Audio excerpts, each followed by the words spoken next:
Prepare yourself for the unbelievable impact that will change everything. And no, it's not the next Silicon Valley breakthrough, a trade war, or the latest Fed headline. The real, underappreciated threat to prices, borrowing costs, and portfolio math starts with a plumbing problem that's been simmering in Tokyo for decades.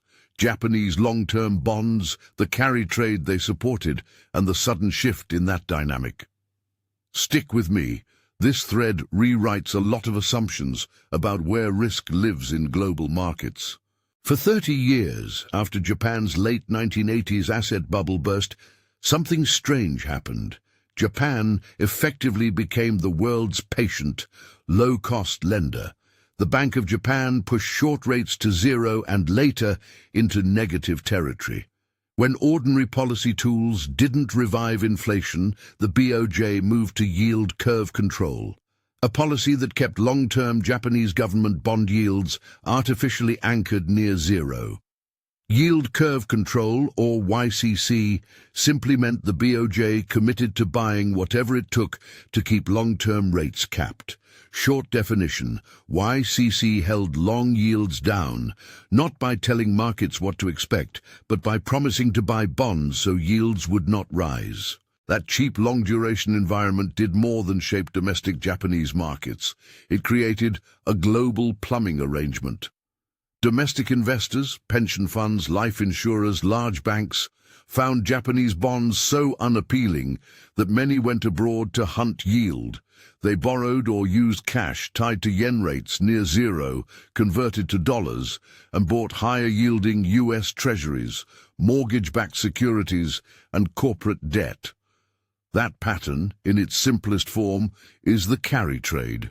Borrow in a low-rate currency and invest in a higher-yielding asset elsewhere, pocketing the spread after hedging costs. Let's make the carry trade tangible. Meet Bob. Bob runs a pension desk in Tokyo. For years, he could borrow or deploy yen at essentially 0% and buy a 10-year U.S. Treasury yielding, say, 4%. After accounting for hedging the currency and transaction costs, he still pockets a meaningful spread.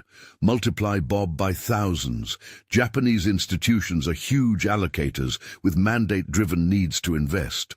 Over time, they became one of the single largest sources of foreign demand for long-term U.S. debt. Crucially, their buying was relatively price-insensitive. They didn't need top-of-market yields to justify purchases the way some hedge funds do. They needed stable returns for obligations. That consistent large-scale demand suppressed global long-term yields and provided liquidity that kept everything from mortgage rates to corporate borrowing costs unusually low. So why is a change in Tokyo such a big deal? Because the BOJ has quietly reached a turning point. In 2024, the Bank of Japan abandoned broad yield curve control and shifted policy toward higher rates. The immediate market reaction was sharp. Japanese yields climbed, the yen strengthened, and markets from Tokyo to New York reordered themselves.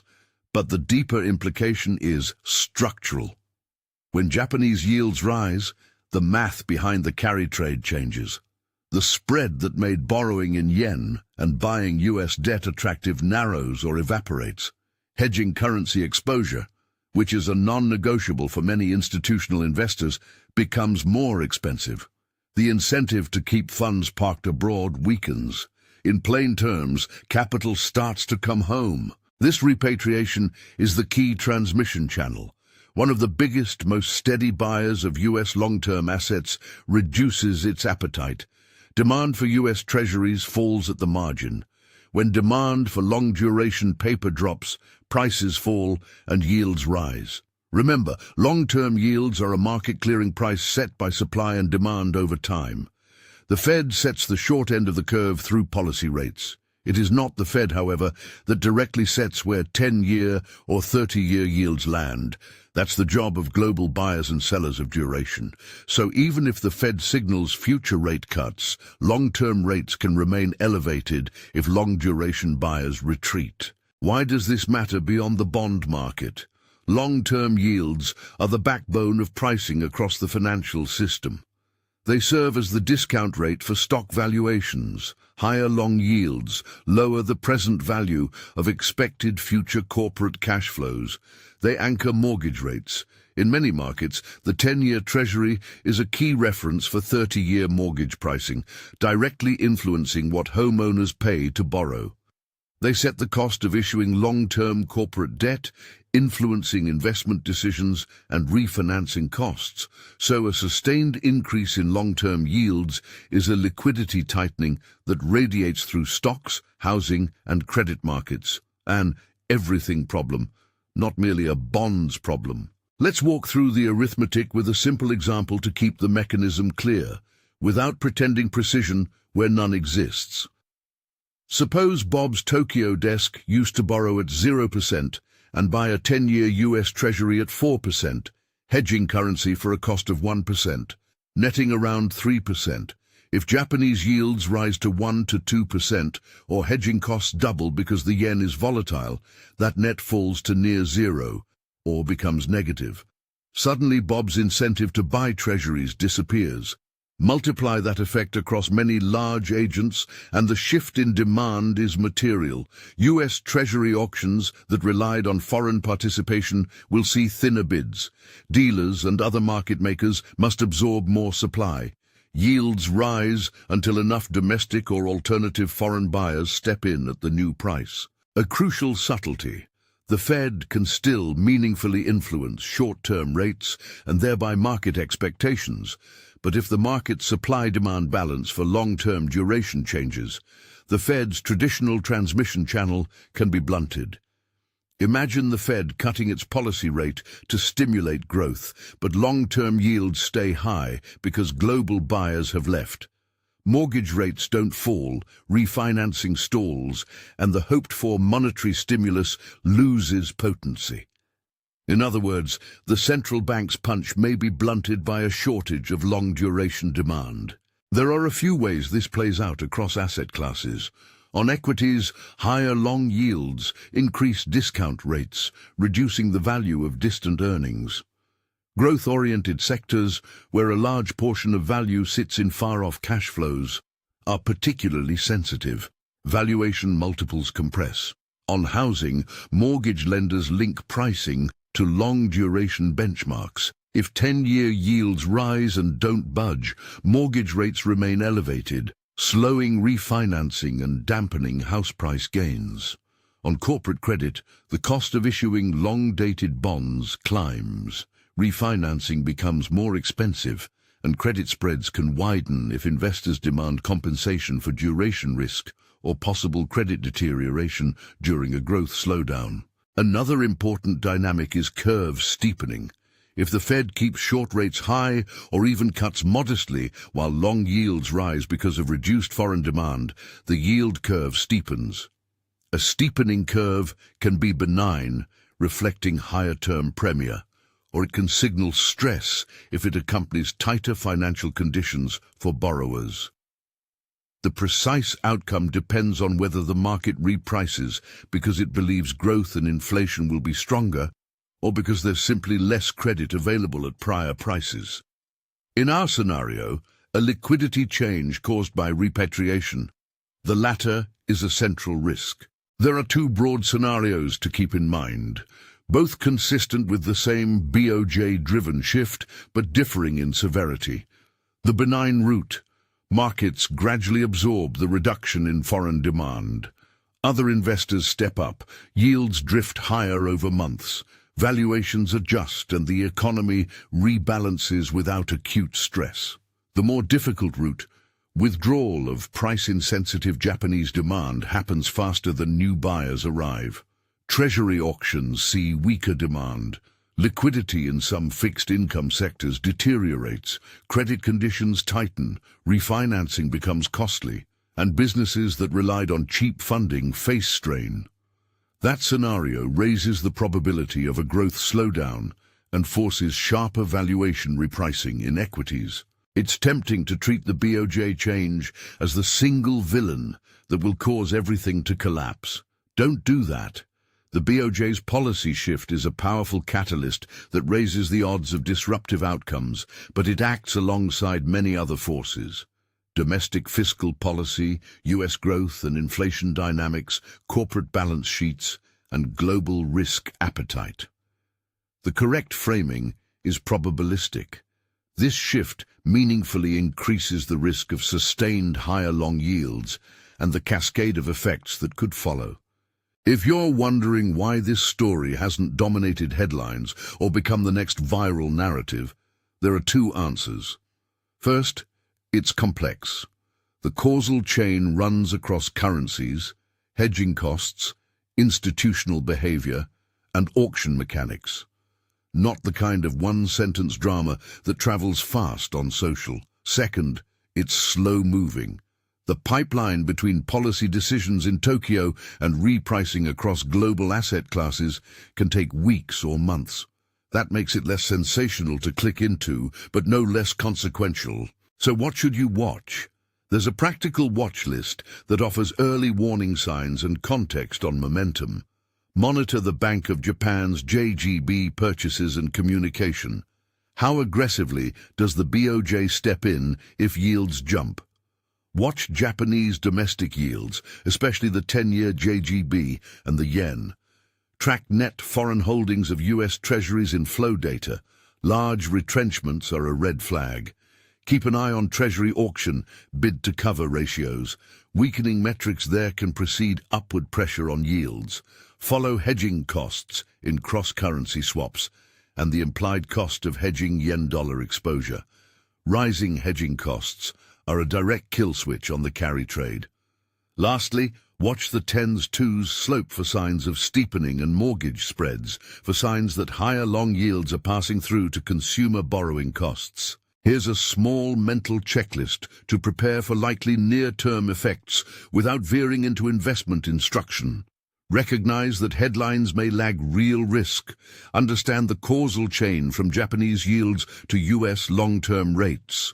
Accept that Fed cuts won't magically restore low mortgage rates if long-duration buyers have left, and be ready for a period where multiple markets recalibrate simultaneously. Those aren't steps to do with money.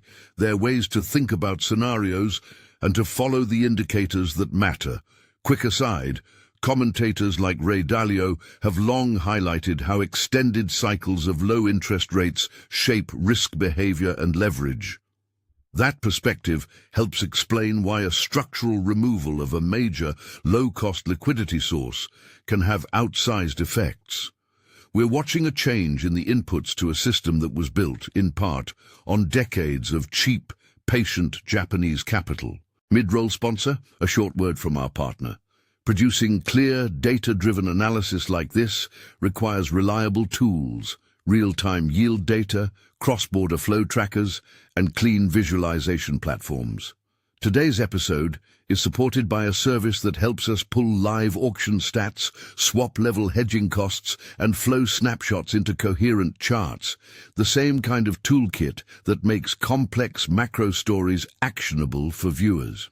If you're a creator or analyst trying to make sense of market plumbing, a dependable analytics stack is essential. Back to the analysis. Now let's be concrete about near-term indicators and follow-ups that would warrant higher alert levels. First, if BOJ-JGB purchases fall off materially or the BOJ signals tolerance for higher JGB yields, that's the primary catalyst. Second, if large Japanese institutional flows to foreign bonds show persistent net outflows, the pressure on U.S. long demand is real. Third, watch fragile points in the credit market, rising bid-ask spreads in MBS or corporate bonds, weaker auction participation, or widening repo rates for longer tenor collateral. Those are signs liquidity is becoming scarcer. Fourth, the behavior of mortgage-backed securities is critical. If MBS yields start to trade materially above Treasury equivalents, expect mortgage lenders to lift rates and slow refinancings. Each of these moves on its own is noteworthy. Together they describe a repricing that touches the real economy. For viewers who want deeper dives, there are a few follow-ups we should do next. A focused breakdown of how mortgage pricing is derived from the Treasury and MBS complex. A primer on cross-currency hedging mechanics and where those costs show up in public data. And a scenario analysis that looks at corporate refinancing calendars through 2026 to identify vulnerability to rising long-term rates. If that's useful to you, say so in the comments, and we'll prioritize those deep dives. It's worth stressing again, this is not a deterministic doomsday prophecy. It's a structural risk that changes odds. The BOJ policy shift increases the chance of higher long yields, liquidity tightening, and valuation repricing. How fast and how disruptive that process becomes depends on how quickly other buyers step up, how the BOJ communicates and acts, and what global growth and inflation data do next. But could and may matter a lot in finance. They inform behavior, pricing, and the timing of real economy responses. To summarize in plain language, for decades, Japan acted as a steady, patient purchaser of long-duration assets abroad because domestic yields were unattractive. That steady demand helped keep global long-term yields low, which in turn supported low mortgage rates, cheaper corporate borrowing, and higher equity valuations. In 2024, the BOJ began unwinding that arrangement. As Japanese yields rise and hedging costs climb, the financial incentive for Japanese investors to fund foreign bonds weakens. Capital flows back to Japan.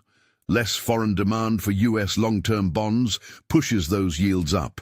Higher long-term yields ripple through mortgages, corporate credit, and valuations. The end result is an increased chance that many interconnected markets feel tighter at once. If this episode resonated and you want to follow the unfolding consequences, the data points, the auction metrics, and the policy responses, please subscribe and turn on notifications so you don't miss the next deep dive. We'll unpack mortgages, hedging mechanics, and corporate refinancing risks in upcoming episodes and pin the essential charts and data sources for anyone who wants to track the same indicators we watch. Prepare yourself. The shift we've outlined is subtle, technical, and slow enough that most headlines will lag, but powerful enough that it could change everything from how much homeowners pay monthly to the value investors put on future corporate profits. This is the kind of systemic, cross-market story that rewards patience and attention. Thanks for sticking through a detailed walkthrough. If you found this useful, hit subscribe, check the pinned resources for the data links I mentioned, and leave a comment about which follow-up you want first: mortgages, hedging, or corporate credit.